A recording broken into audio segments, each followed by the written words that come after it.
नमस्कार साथियों, मैं कुणाल आप सभी का UP R O most important question discussion series में स्वागत करता हूं। तो रोज की तरह आज ही अपनी इस क्लास में हम लोग फिर डिस्कस करने वाले हैं कुछ प्रश्न जो हमारी आर परीक्षा के लिए खास है और कुछ महत्वपूर्ण बातों को उनसे जुड़ी हुई याद रखना जरूरी है। तो आइए देखते हैं कि कौन कौन से प्रश्न आज की क्लास में हैं और क्या क्या बातें हमें याद रखनी है। तो आज का हमारा जो पहला प्रश्न है वो पहला प्रश्न दो सूचियों को मिलान के बारे में हमें कह रहा है। यहाँ पर जो दो सूचियां दी गई हैं उसमें एक तरफ लोकगीत है और दूसरी तरफ है गायन का अवसर। तो हमसे यहाँ पर यह पूछा गया कि किस लोकगीत को किस अवसर पे गाया जाता है, आपको ये बताना। जो लोकगीत दिए गए हैं उनमें फाग, कजरी, रसिया और सोहर शामिल है। दूसरी तरफ गायन के अवसर दे रखे हैं संस्कार गीत, होली उत्सव गीत, विवाह एवं मौसमी गीत और ब्रज का लोकगीत। तो ये स्थिति यहाँ पर देखने को मिल रही है। अब यहाँ पर देखिए फाग, कजरी, रसिया और सोहर है। या तो देखो सब चीज़ें याद हो, पर देखो होता है कि सब चीज़ें याद रह भी पाती हैं, कई बार नहीं भी रह पाती। पर उत्तर प्रदेश के अंदर है तो मुझे लगता है कि ये पता होगा कि दरअसल इसका मतलब क्या है। क्या है ये फाग?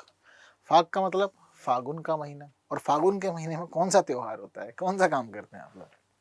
होली का उत्सव मनाया जाता है। फिल्म देखी है नदिया के पार? पुरानी मूवी है, देखी होगी शायद, बहुत लोग देखते हैं, है ना? तो याद है जब नदिया के पार मूवी के अंदर होली का अवसर आता है तो कहता है चंदन गुजिया से, हमारे साथ फगवा नहीं खेलोगे, ठीक है ना? तो मतलब वो वाली स्थिति चलती तो वहाँ पे भी चलता है फगवा, फाग फगवा, इस तरह से शब्दों का इस्तेमाल किया जाता है होली के लिए उत्तर प्रदेश के बहुत सारे क्षेत्रों में, ठीक है? तो ज़्यादा कन्फ्यूज होने वाली बात नहीं है, बहुत ईजी है यहाँ पर कि भाई फाग के लिए क्या होगा, होली का अवसर होगा।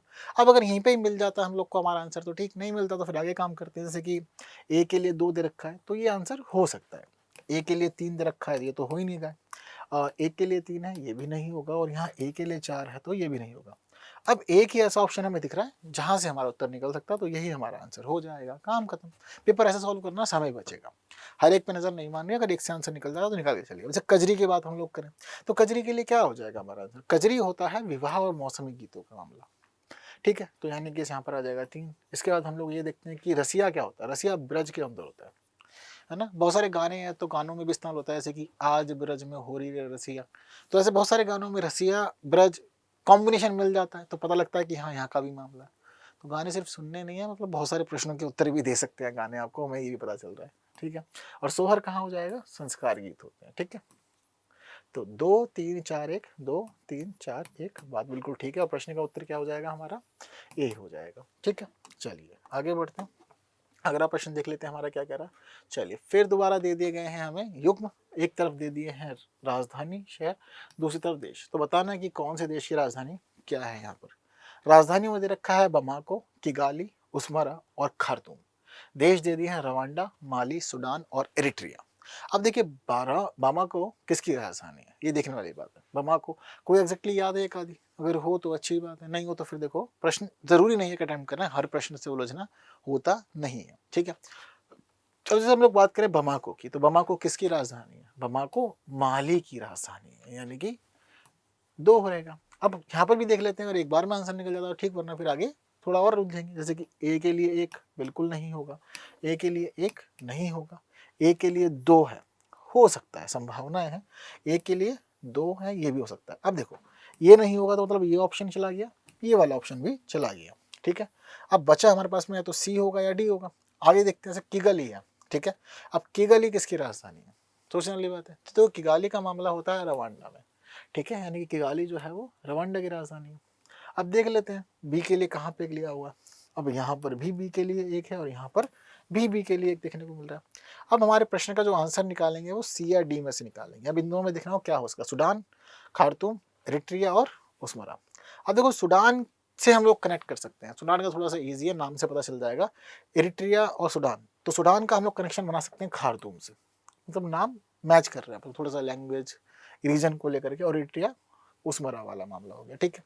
तो यहाँ पर 4 आ जाएगा। तो 2 1 4 3 जहाँ है वही है हमारे प्रश्न का उत्तर। यहाँ पर 2 1 4 3 और यहाँ पर 3 4, तो ये होगा नहीं। तो प्रश्न का उत्तर क्या हो जाएगा? सी हो जाएगा हमारे लिए प्रश्न का सही उत्तर। मामला इसका यहाँ पर आकर के पूरा हो जाता है। एक और प्रश्न, हमारा अगला प्रश्न नागरिकता अधिनियम का है। तो नागरिकता अधिनियम के बारे में प्रश्न कह रहा है कि नागरिकता अधिनियम केंद्र सरकार को निम्नलिखित में से कौन से आधार पर किसी व्यक्ति की नागरिकता समाप्त करने की शक्तियां प्रदान करता है। तो किस प्रकार से नागरिकता की शक्तियां मतलब नागरिकता की शक्तियां मिली हुई है कि नागरिकता समाप्त कर सकती है केंद्र सरकार। तो दो स्टेटमेंट दी हुई है। पहले में कह रहा है कि यदि नागरिक सामान्य रूप से 7 वर्ष तक भारत से बाहर रह रहा हो तो केंद्र सरकार उसकी नागरिकता खत्म कर सकती है। दूसरे में कह रहा है कि यदि नागरिक ने भारतीय संविधान के प्रति अनिष्ठा व्यक्त की हो तो भी नागरिकता समाप्त हो सकती है। तो क्या सही है, दोनों है या फिर एक है? तो देखो यहाँ पर स्थिति ये है कि दोनों ही सही है। अगर मान लीजिए कोई व्यक्ति लगातार बाहर रह रहा है, 7 साल हो गए, 7 साल तक वो बाहर रहे जा रहा है, तो ऐसी स्थिति में 7 साल की अवधि बहुत ज़्यादा है और 7 साल की अवधि का मतलब ये है कि कोई भी देश आपको नागरिकता दे सकता है। तो आप 7 साल तक भारत से भी बाहर रह रहे हैं, तो एक लंबी अवधि हो गई। तो ऐसी स्थिति में मान लिया जाता है कि भैया अब आपको भारत से कोई मतलब है नहीं है, तो आपकी नागरिकता जो है वो समाप्त कर दी जाती है। 7 वर्षों के बाद वापस आओगे, कहोगे कि नागरिक हूँ मैं तो सरकार कह देगी कहाँ से नागरिक, 7 साल से बाहर रह रहे हो कहाँ पे, हमें थोड़ी जानकारी है, हमें कुछ नहीं पता। तो सिर्फ नागरिक खत्म हो गई, अब रहो, व्यवस्था बनाओ, तब जाके कुछ करेंगे आपके लिए। दूसरा है यदि नागरिक के भारतीय संविधान के प्रति अनिष्ठा व्यक्त की हो तो देखिए ये बात भी सच्ची है। अगर आप संविधान में ही आस्था नहीं रख रहे हो तो नागरिक बन के क्या करोगे, क्योंकि देश तो पूरा संविधान से ही चल रहा है। अब जो संविधान में ही आस्था नहीं तो देश के नागरिक बन के क्या ही करना, जहां भी ठीक लगता है वहां चले जाओ फिर उसके बाद में। तो दोनों स्थितियों में सरकार जो है नागरिकता समाप्त कर सकती है। तो दोनों में कर सकती है तो क्या होगा, प्रश्न का उत्तर ए हो जाएगा। यहाँ पर कोई परेशान होने वाली बात है नहीं यहाँ पे, ठीक है। चलिए इसके बाद आगे बढ़ते हैं, कुछ चीजें आप यहाँ पढ़ सकते हैं। अगला प्रश्न देख लेते हैं क्या कह रहा है कि लोक कल्याणकारी राज्य के बारे में निम्नलिखित में से किसने कहा था कि सबके लिए समान अवसर पैदा करना, अमीर और गरीब के बीच अंतर मिटाना, जीवन स्तर को ऊपर उठाना लोक कल्याणकारी राज्य का आधारभूत तत्व है। पंडित जवाहरलाल नेहरू, लाल बहादुर शास्त्री, भीमराव अंबेडकर और सरदार वल्लभ भाई पटेल। देखो समान अवसर, अमीर और गरीब के बीच अंतर मिटाना और जीवन स्तर को ऊपर उठाना लोक कल्याणकारी राज्य का आधारभूत तत्व है। लोक कल्याणकारी राज्य किसका आधारभूत तत्व है? जब हम लोग समाजवाद के सिद्धांत को पढ़ते हैं तो समाजवाद के सिद्धांत में हमें मिलता है लोक कल्याणकारी राज्य का सिद्धांत। अब समाजवाद को लेकर के किस व्यक्ति का झुकाव था यहाँ पे? तो समाजवाद के प्रति झुकाव जो था वो हमारे पंडित जवाहरलाल नेहरू जो पहले प्रधानमंत्री हैं उनका बड़ा झुकाव था। इन्होंने संविधान सभा में भी और उसके बाद में भी समाजवाद की वकालत की और शुरुआत से हमारा देश जो था वो 1991 तक समाजवाद के ही मूल सिद्धांतों पर चलता था। ये स्थिति थी, वो तो बाद में जाकर के हम लोगों ने क्या किया कि एलपीजी अडॉप्ट किया 1991 में। एलपीजी सिलेंडर नहीं, लिबरलाइजेशन, प्राइवेटाइजेशन, ग्लोबलाइजेशन, तब जाकर के जीवन की स्थितियां बदलना शुरू हो गई थी। यहाँ पर क्लियर है। तो समाजवाद के बड़े प्रवर्तक माने जाते हैं पंडित जवाहरलाल नेहरू और समाजवाद की जो बातें थी वो इन्हीं की थी सारी सारी। तो प्रश्न का उत्तर क्या रहेगा हमारे लिए? ए रहेगा प्रश्न का उत्तर, ठीक। चलिए अगला प्रश्न देखते हैं हमारा क्या कह रहा है। निम्नलिखित कथनों पर विचार कीजिए। तो कथन में दे दिए हैं 3 कथन। पहले में कह रहा है कि जूट की बोरियों में चीनी की पैकिंग की अनिवार्यता को समाप्त किया जाए, चीनी को खुले बाजार में बेचने की छूट दी जाए, राशन की दुकान के लिए वितरण हेतु चीनी राज्य सरकारें खुले बाजार से ही खरीदें। किस समिति ने चीनी उद्योग के संदर्भ में उपयुक्त सिफारिशें दी थी? रंगराजन समिति, मिहिर शाह समिति, अशोक दलवाई समिति या स्वामीनाथन समिति? किसने बताई थी सारी बातें? ठीक है, तो देखिए इस प्रश्न का जो उत्तर है वो उत्तर रहेगा ए, रंगराजन समिति। दरअसल रंगराजन समिति जो है वो चीनी उद्योगों के मामले में एक महत्वपूर्ण समिति मानी जाती है। इसने ही बताया था कि देखो जूट की बोरियों में चीनी की पैकेजिंग की अनिवार्यता को खत्म करो। जरूरी नहीं है कि चीनी जूट की बोरी में ही पैक होनी चाहिए। और आजकल आप चीनी की पैकिंग देखोगे तो कौन सी वाली होती है? अब दूसरी वाली बोरी पैकिंग होती है, प्लास्टिक वाली में, है ना, व्हाइट वाली में जनरली देखने को मिलता है। तो चीनी को खुले बाजार में बेचने की छूट दो। पहले खुले बाजार में चीनी को नहीं बेचते थे, पहले वो कहते थे कि सरकार ही बेचा करेगी, सरकार ही देगी। मन में कर देगा खुले बाजार में बेच दो, क्या फर्क पड़ता है, जिसकी जैसा रहेगी स्थिति वो खरीद लिया करेंगे। तो इस वजह से चीज़ सामने आती है। और राशन की दुकानों के लिए अगर आपको चीनी खरीदनी है तो मार्केट से खरीद लो, जरूरी थोड़ी डायरेक्ट मिल से ही लेनी है। ठीक है, जैसा ठीक लगता है उस तरह काम कर लो। तो ये सारी जो सिफारिशें थी वो रंगराजन समिति ने ही बताई थी। हालांकि इसकी सिफारिशें जो थी वो यहीं तक ही सीमित नहीं है, और भी बहुत सारी सिफारिशें इसने बताई थी। तो आप लोग उन सभी सिफारिशों को यहाँ भी पढ़ सकते हैं। जैसे कि देश में लेवी चीनी की व्यवस्था को समाप्त करना और चीनी मिलों को अपनी पूरे खुले बाजार में चीनी बेचने की छूट देने की सिफारिश करना, राशन की दुकानों के लिए वितरण के लिए चीनी राज्य सरकार खुले बाजार से ही खरीद ले, सब्सिडी सीधे राज्य सरकारों को केंद्र सरकार द्वारा उपलब्ध कराई जानी चाहिए, गन्ना के क्षेत्र में आरक्षण की व्यवस्था समाप्त कर दो, दो चीनी मिलों के बीच में पहले ये व्यवस्था थी कि 15 किलोमीटर का अंतर होगा, यानी कि 15 किलोमीटर के दायरे में दो चीनी मिल नहीं हो सकती। तो उन्होंने कहा कि क्या जरूरत है, मान लो कि अगर किसी जगह पे एनवायरमेंट है, बनाई जा सकती है, लगाई जा सकती है चीनी मिल, तो क्यों नहीं लगाने दे रहे हो, क्यों 15 किलोमीटर का राग लगा रखा है, गलत चीज है, नहीं होना चाहिए। चीन की बाई प्रोडक्ट्स का मूल्य बाजार आधारित होना चाहिए, कर दो। सीमेंट की तरह चीनी के मामले में भी जूट की बोरियों में पैकिंग की अनिवार्यता को समाप्त किया जाना चाहिए। तो जिस तरह सीमेंट की बोरी पहले जूट में आती थी, मना कर दिया, जूट में नहीं करो, जरूरत नहीं पड़ती, दूसरा सिस्टम। तो देखते हैं दूसरी बोरी आती है इसकी प्लास्टिक वाली, ठीक उसी प्रकार से चीनी की पैकिंग भी उन्होंने कर दिया। तो इस तरह सिस्टम थोड़ा सा बदला था, तो इसी की सिफारिश थी। तो प्रश्न का उत्तर ए जाएगा। ठीक है, चलिए अगला प्रश्न देख लेते हैं। तालाब के तल का ऊपर उठा हुआ प्रतीत होने का कारण क्या है? अपवर्तन, प्रकाश प्रकीर्णन, परावर्तन या उपयुक्त में से कोई नहीं, क्या है?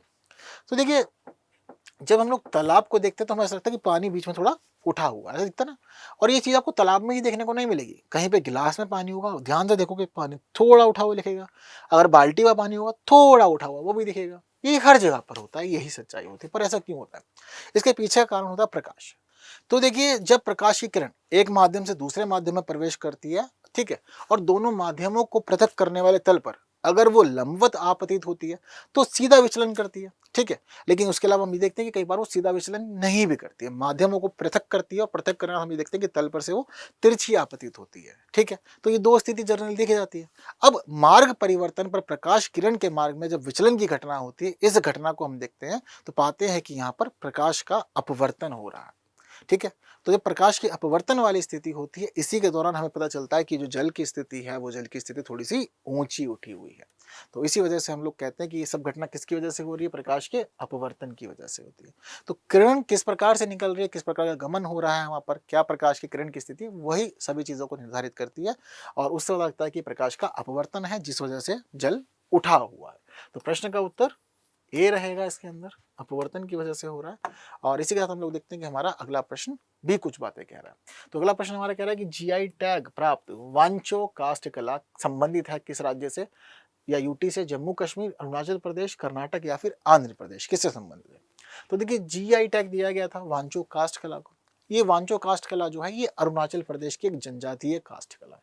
कहाँ की है? अरुणाचल प्रदेश की। तो प्रश्न का उत्तर क्या हो जाएगा हमारे लिए? बी हो जाएगा प्रश्न का उत्तर, है ना। आपको यहाँ पर ये वाली बात भी ध्यान रखनी है कि इसे मुख्यतः कलोंगडिंग और चांगलांग जिलों में निवास करने वाली वाचो जनजाति के द्वारा ही निर्मित किया जाता है, और इसका उपयोग विशेष रूप से घर के आंतरिक भागों को सजाने के लिए किया जाता है। महत्वपूर्ण है क्षेत्र विशेष के मामले में, इसीलिए इसको जीआई टैग दिया गया था। तो कहाँ की है? अरुणाचल प्रदेश की है, और हिसाब से प्रश्न का उत्तर क्या हो जाएगा? बी हो जाएगा। ठीक, चलिए आगे बढ़ते हैं। आगे बढ़ते हुए हमारे देखते हैं अगला प्रश्न क्या कह रहा है।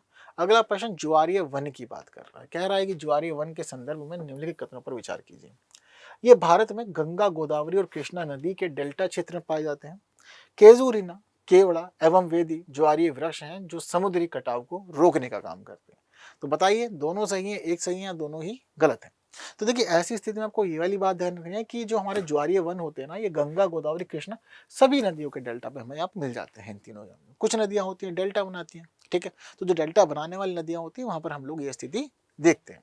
तो ज्वारीय वन जनरली लवणीय जल, ज्वारीय संकरी खाड़ी, पंख मैदानों और ज्वारंद मुख के तटीय क्षेत्रों में पाए जाते हैं। ठीक, तो यहाँ पर क्या हो गया? डेल्टा क्षेत्र में पाए जाते हैं। हम लोग देखते हैं कि ज्वारीय वन है यहाँ पर, और ज्वारीय वन के अंदर कौन कौन से वृक्ष पाए जाते हैं? तो देखिए, यहाँ पर हम लोग देखते हैं कि केजुरीना भी है, केवड़ा भी है, वेदी है, ये सभी ज्वारीय वृक्ष।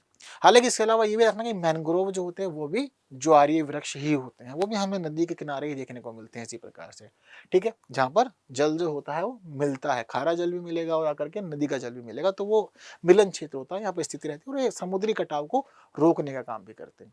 ठीक है, और इनकी लकड़ियां कभी भी जल में नहीं सड़ती, तो इसलिए हमेशा वो जल में ही बनी रहती हैं। और इनकी लकड़ियों को जो होता है इसलिए कई बार ऐसे कामों में इस्तेमाल किया जाता है जो पानी से जुड़े हुए होते ताकि सुरक्षित रहे और गले नहीं। ठीक, परेशानी वाली बात तो नहीं है? बढ़िया, क्लियर है। गंगा, गोदावरी, कृष्णा नदी का डेल्टा याद रखना है मुख्य रूप से। और यहाँ पे आपको एक पता लगेगा कि कोई एक पर्टिकुलर क्षेत्र नहीं है, जहां जहां डेल्टा बन रहा है वहां वहां आपको ज्वारीय वन देखने को मिल जाएंगे इजीली। ठीक है, तो दोनों ही बातें सही हैं। अब जब दोनों ही बातें सही होंगी तो प्रश्न का उत्तर क्या हो जाएगा? सी हो जाएगा कि एक और दो दोनों सही है। ठीक, चलिए आगे बढ़ते हैं। अगला प्रश्न देखते हैं हमारा क्या कह रहा है कि साक्षरता दर की गणना के लिए न्यूनतम आयु सीमा कितनी निर्धारित की गई है? 5 वर्ष, 7 वर्ष, 11 वर्ष या 14 वर्ष? कितने वर्ष तक के व्यक्ति को हम लोग साक्षर मान सकते हैं मिनिमम? तो देखिए, प्रश्न का उत्तर है 7 वर्ष। 7 वर्ष का कोई व्यक्ति अगर पढ़ लिख सकता है तो उसको साक्षर मान लिया जाता है। कि हाँ भाई ठीक है, तुम ठीक ठाक पढ़े लिखे हो। चलिए, तो इसी वजह से प्रश्न का उत्तर क्या हो जाएगा, बी हो जाएगा। और भारत के अंदर साक्षर होने की ना सिर्फ यही कंडीशन है। तो हमारा अगला प्रश्न कह रहा है कि वर्ष 2011 की जनगणना के अनुसार घटते स्त्री साक्षरता दर वाले राज्यों का निम्नलिखित में से कौन सा एक सही क्रम है। तो स्त्री साक्षरता की बात कर रहा हूँ, घटते क्रम में बात कर रहे हैं। तो बिहार, राजस्थान, झारखंड, उत्तर प्रदेश, झारखंड, बिहार, झारखंड, बिहार, राजस्थान, बिहार, उत्तर प्रदेश, राजस्थान, यहाँ पर ये क्रम है। अब इस प्रश्न का उत्तर निकालने वाले हमें पता तो हो कि कहाँ पर साक्षरता दर क्या बनी हुई है, ठीक है। तो देखते हैं एक एक करके किसकी साक्षरता दर क्या क्या। तो देखिए, सबसे पहले देखते हैं बिहार की साक्षरता दर कितनी है, ठीक है। तो देखिए, बिहार की साक्षरता दर को जब हम समझते हैं तो पता लगता है कि यहाँ पर है 51.5% की साक्षरता दर। बिहार के बाद देखते हैं कि राजस्थान की स्थिति, ठीक है। तो राजस्थान की जो स्थिति है वो बिहार से तो थोड़ी बेहतर है, ठीक है, क्योंकि राजस्थान के अंदर हम देखते हैं कि 52.1% की है स्त्री साक्षरता दर, तो थोड़ी बेटर है बिहार से तो यहाँ पर कंडीशन। ठीक, इसी प्रकार की अगर हम झारखंड में देखते हैं तो झारखंड की जो कंडीशन चल रही है, झारखंड का मामला राजस्थान से भी थोड़ा सा अच्छा है। यानी कि यहाँ पर जो हमें मामला मिलता है वो मिलता है 55.1%, 2%, मतलब 55.23% इसके आसपास ही रहता है, तो ज़्यादा है इसके मामले में, ठीक है। और झारखंड से ज़्यादा हम आगे बढ़ते हैं तो उत्तर प्रदेश की स्थिति हम देखते हैं। उत्तर प्रदेश की स्थिति इन तीनों से ज़्यादा बेहतर है। उत्तर प्रदेश के अंदर जो साक्षरता दर है वो 57.2% है, ठीक है। तो इन सभी के मामले में सबसे अच्छी साक्षरता दर किसकी है, उत्तर प्रदेश की। तो सबसे आगे लीड कौन करेगा आपको, उत्तर प्रदेश लीड करेगा, जैसे कि यहाँ लीड कर रहा है। उत्तर प्रदेश आगे कह रहा है कि झारखंड आना चाहिए, क्योंकि घटता पूछा है ना हमसे, घटता स्त्री साक्षरता दर। तो उत्तर प्रदेश, झारखंड, यहाँ पर झारखंड भी आया हुआ है। झारखंड के बाद राजस्थान या बिहार, कोई भी आ जाए, बात तो एक ही है, घटता ही आ जाएगा। हालांकि सीक्वेंस के मामले में थोड़ा सा और भी देख लेते हैं, कहीं और सीधा सीधा ना हो। जैसे कि यहाँ पर झारखंड, राजस्थान, बिहार है, यहाँ झारखंड, बिहार, राजस्थान, गलत हो गया। बिहार, उत्तर प्रदेश, राजस्थान, गलत हो गया। उत्तर प्रदेश तो बाद में आएगा ही नहीं। बिहार सबसे आगे लीड करेगा ही नहीं, तो ये भी गलत हो गया। तो यानी कि इस हिसाब में अब हम कंफर्म है कि प्रश्न का उत्तर जो है वो बी ही होना चाहिए, कुछ और नहीं होना चाहिए, ठीक। चलिए, अगला प्रश्न देखते हैं। कह रहा है कि विश्व की प्रथम नगरीय बस्ती कौन सी थी, यानी किसको मिला हुआ है टैग विश्व की पहली नगरीय बस्ती का, लंदन, बर्मिंघम, पेरिस या फिर स्टॉकहोम। तो देखिए, इस प्रश्न का जो सही उत्तर है वो ये लंदन है। लंदन क्यों है, क्योंकि लंदन की खास बात यह है कि 1810 में ये दर्ज किया गया कि लंदन की जो जनसंख्या है वो 10 लाख हो गई है, और 10 लाख से अधिक वाले जितने भी क्षेत्र होते हैं उनको हम कहते हैं कि भाई अब यह नगरीय बस्ती हो गई है। तो 10 लाख अधिक हो गई थी, तो इस वजह से मामला जो था वो 1810 से लंदन के लिए नगर वाला ही चल रहा है, तो पहली नगरीय बस्ती इसको कहा जाता था। तो प्रश्न का उत्तर ए हो गया, ठीक है। चलिए, तो कहानी क्लियर है सभी को, कोई डाउट यहाँ तक। चलिए, बहुत अच्छी बात है। तो आज की क्लास में इतनी ही बात। प्रश्न पसंद आए, इन्फॉर्मेटिव लगी है तो बाकी वीडियो जो वीडियो साथियों तक शेयर कीजिए अपने। लाइक जिन्होंने नहीं किया लाइक कर दीजिए। बाकी की बातें करेंगे अगले वीडियो में कुछ नए प्रश्नों के साथ। तब तक के लिए दीजिए मुझे विदा। Thank you so much.